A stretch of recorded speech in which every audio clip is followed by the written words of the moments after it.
Do you have advice on meeting a partner's partner for the first time? So in polyamory, we call your partner's partner your metamor. The big pieces of advice I have for meeting a metamor for the first time are number one, make sure that the hinge partner, so that's the person for whom you are both a partner, right? Make sure that that hinge knows how to be a good hinge and is doing their job as a good hinge. What does this mean? Okay, so sometimes the hinge partner will just kind of go along with what everybody else says or wants. They will, not stand up for one or both of their partners. They will get into people pleasing. They will get into avoidance.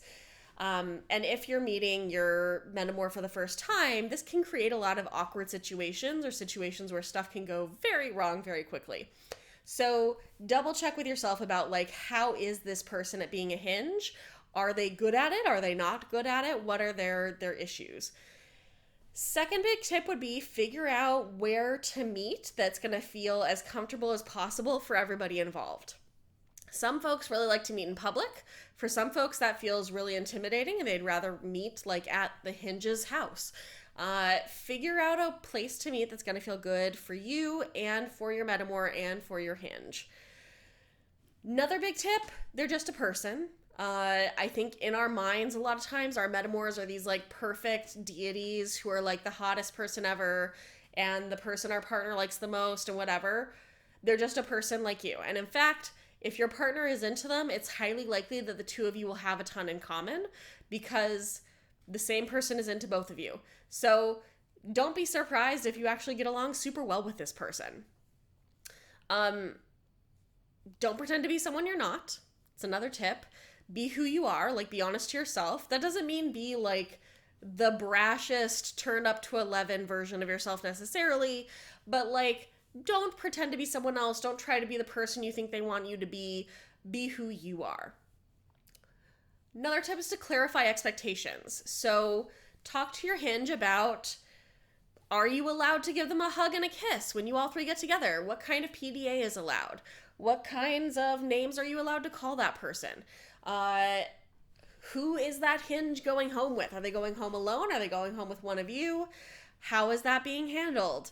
Are there any things that you're not supposed to talk about or that are better not to talk about, at least right now?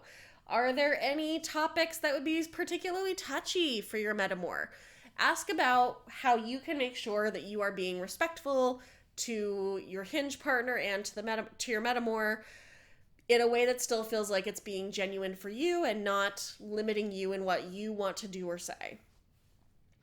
And I think the last tip would be, expect it to go well. I think if we go into these things expecting them to be terrible, it's really easy to psych ourselves out and end up having a very weird time. Just expect it to go well. Expect that it's going to be fine. Expect that your partner likes you for a reason. Expect that you are a person who is worthy of being liked and loved. And don't go into it expecting that things are going to go terribly. They might. Very occasionally that happens. But the majority of the time, metamor meets go fine to great. So just give yourself some space. If anything goes super poorly, figure out a plan for yourself after for self-care. Figure out what you're going to need after that meet in order to feel okay with yourself, in order to take care of yourself, but expect that it's going to go fine, because it probably will. The majority of the time, it goes pretty well. If it does go badly, I think it's important to think about, in that situation, who is contributing to that negative interaction that happened at this metamor meet, right? I think a lot of times it is easy to blame a metamor for what are actually partner problems.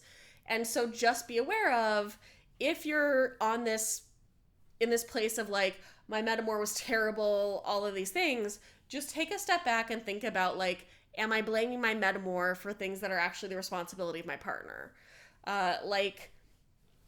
If for some reason your metamor gets super upset and your partner just spends the entire meet comforting your metamor and ignoring you, your metamor has a role in that, and your Hinge partner needed to do a better job of setting their own boundaries and making sure that they were behaving well as a Hinge partner.